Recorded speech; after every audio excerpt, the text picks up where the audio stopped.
অসমৰ জনপ্ৰিয় অভিনেত্ৰী শ্যামন্তিকা শৰ্মাৰ ভাল খবৰটো বাৰু আপোনালোকে পালেনে? জনপ্ৰিয় অভিনেত্ৰী শ্যামন্তিকা শৰ্মাৰ আছে এটি ভাল খবৰ। আপোনালোকক সবিশেষ জনাম আজি এই ভিডিঅ'টোৰ জৰিয়তে। গতিকে ভিডিঅ'টো অলপ স্কিপ নকৰাকৈ শেষলৈকে চাই থাকিব। নমস্কাৰ বন্ধু বান্ধৱীসকল, আপোনালোক সকলোকে স্বাগতম জনাইছোঁ। মই প্ৰতীক্ষাই SP নিউজ আছামিজৰ অন্য এটি নতুন ভিডিঅ'লৈ আপোনালোকৰ বাবে লৈ আহিছোঁ পুনৰ এটি নতুন ভিডিঅ'টো সকলোৱে আদৰি ল'ব বুলি আশা কৰিলোঁ। আহক আজি ভিডিঅ'টোৰ পৰৱৰ্তী অংশলৈ আগবাঢ়োঁ।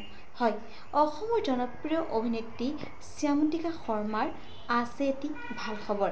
পোনপ্ৰথমে আমি আমাৰ চেনেলৰ তৰফৰ পৰা জনপ্ৰিয় অভিনেত্ৰী শ্যামন্তিকা শৰ্মালৈ যাচিলোঁ বহুত শুভকামনা আৰু মৰম।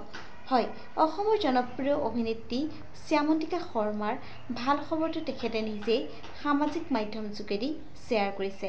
তেখেতৰ ভাল খবৰটো হৈছে যে তেওঁ 2026 আৰু 27 বৰ্ষৰ ৰাজমুকুট থিয়েটাৰৰ বাবে চুক্তিবদ্ধ হৈছে। বন্ধু বান্ধৱীসকল, আপোনালোকে খবৰটো পাই কেনে পালে নিশ্চয় এটি কমেণ্ট কৰি জনাব। আজিলৈ ভিডিঅ'টো আছিল ইমানখিনিয়ে। আশা কৰিলোঁ আপোনালোকে ভিডিঅ'টো চাই ভাল পালে। তেন্তে ভিডিঅ'টোত এটা লাইক কৰিব, কমেণ্ট কৰিব, শ্বেয়াৰ কৰিব, লগতে চেনেলটো ছাবস্ক্ৰাইব কৰি কাষতে থকা বেল আইকনটো প্ৰেছ কৰি অল কৰি দিবলৈ নেপাহৰিব। ধন্যবাদ।